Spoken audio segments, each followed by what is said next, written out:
My best friend stole my husband, so I catfished her with the fake millionaire. I used to believe betrayal announced itself loudly. I thought it came with shouting, slammed doors, dramatic revelations. I was wrong. Sometimes betrayal slips into your life quietly, wears familiar faces, and eats dinner at your table while smiling at you. Before everything collapsed, my life looked stable from the outside. I had a marriage people complimented, a best friend everyone envied, and a routine that felt safe. We weren't perfect, but I believed we were solid. I trusted them both without hesitation. That was my biggest mistake. My best friend had been with me since college. We'd grown up together in a way: breakups, career struggles, weddings, miscarriages, celebrations. She knew my insecurities, my fears, the parts of myself I didn't even share with my husband. I never questioned her loyalty. She was family. When I married my husband, she stood beside me as I said my vows. She cried harder than anyone else in the room. She hugged me afterward and whispered that she'd always protect us. I replay that moment in my head sometimes. The cracks didn't appear suddenly. They were tiny things I brushed off. Her lingering conversations with him when I left the room. The way she defended him during our arguments before I even finished explaining. The way he started mentioning her name more often than usual, casually, like she was part of our daily rhythm. I told myself I was being paranoid, that friendship changes after marriage, that I was overthinking. The day I found out, nothing felt dramatic, no thunder, no intuition, just a notification lighting up a screen that wasn't meant for me. His tablet buzzed while he was in the shower. I didn't mean to check it. I wasn't suspicious. I just wanted the noise to stop. When I saw her name, my stomach tightened, but I still wasn't prepared for what followed.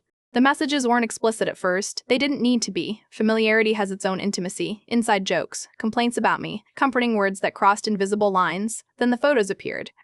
Then the plans. Then the lies. I sat there for a long time, reading silently, feeling like I was watching someone else's life collapse instead of my own. I didn't cry, I didn't scream, I felt hollow.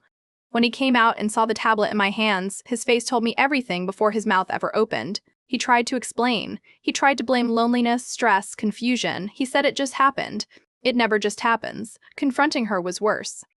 She cried, apologized, and told me she loved me all in the same breath. She said she never wanted to hurt me. She said she didn't plan it. She said she felt guilty every day. But she didn't stop. Within weeks, they stopped hiding. Mutual friends went quiet. Invitations disappeared.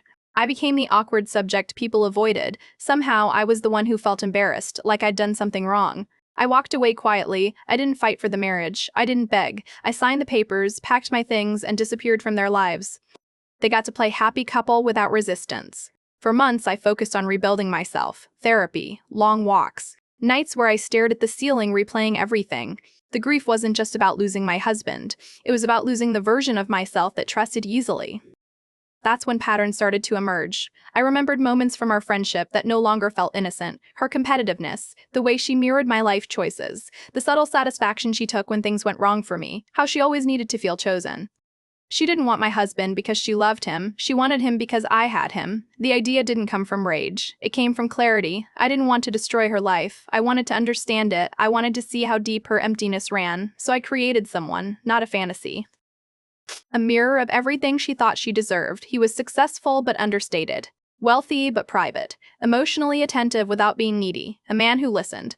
A man who made her feel special without chasing her. I didn't reach out. I waited. She found him within days.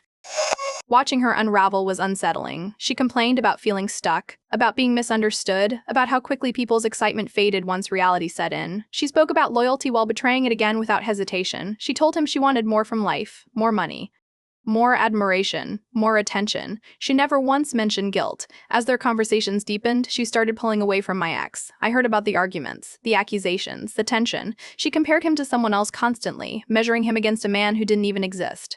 When the fake millionaire suggested meeting, she agreed instantly. She booked flights. She told friends she was about to start a new chapter. She talked about fate.